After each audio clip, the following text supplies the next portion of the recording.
आणखी एक मोठी बातमी आहे। आटपाडीमध्ये डॉक्टर बाबासाहेबांचा पुतळा हटवल्यामुळे वाद झाला आहे। प्रशासनाने पहाटे आंबेडकरांचा पुतळा हटवला। आंबेडकरी संघटनांनी या पुतळ्याच्या जागेवर ठिय्या मांडलेला आहे, तर सांगोला चौकामध्ये अज्ञातांनी हा पुतळा बसवल्याची माहिती आहे।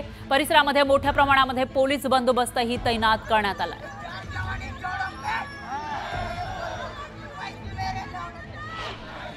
सांगली जिल्ह्यातील माझ्या आटपाडी तालुक्यामध्ये संविधान निर्माता महामानव डॉक्टर बाबासाहेब आंबेडकरांचा पुतळा बसवावा अशी मागणी गेली कित्येक दिवस आटपाडी तालुक्यातील माझा आंबेडकरी समाज करत होता, परंतु याची दखल प्रशासनाने घेतली नाही। म्हणूनच आटपाडी तालुक्यातील माझ्या आंबेडकरी समाजाने हा पुतळा डॉक्टर बाबासाहेबांचा पुतळा बसवला, परंतु डॉक्टर बाबासाहेबांचा पुतळा प्रशासनाने ताब्यात घेतला असे समजते। याचमुळे आटपाडी तालुक्यातील आंबेडकरी समाजाने आंदोलन सुरू केल्याची माहिती समोर येत आहे, परंतु याची दखल महाराष्ट्र राज्याचे माननीय मुख्यमंत्री देवेंद्र फडणवीस यांनी लवकरात लवकर घ्यावी आणि संविधान निर्माता महामानव डॉक्टर बाबासाहेब आंबेडकरांचा भव्य दिव्य पुतळा आटपाडी तालुक्यामध्ये आटपाडीमध्ये बसवावा।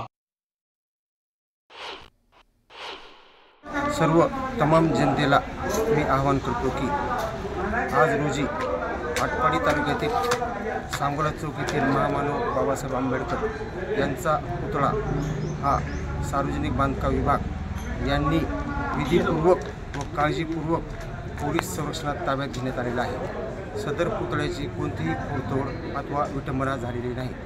सदरचा पुतळा हा सन्मानजनक शासकीय कार्यालयात देखरेखीखाली व CCTV कॅमेऱ्याच्या निगराणीखाली ठेवण्यात आलेला आहे।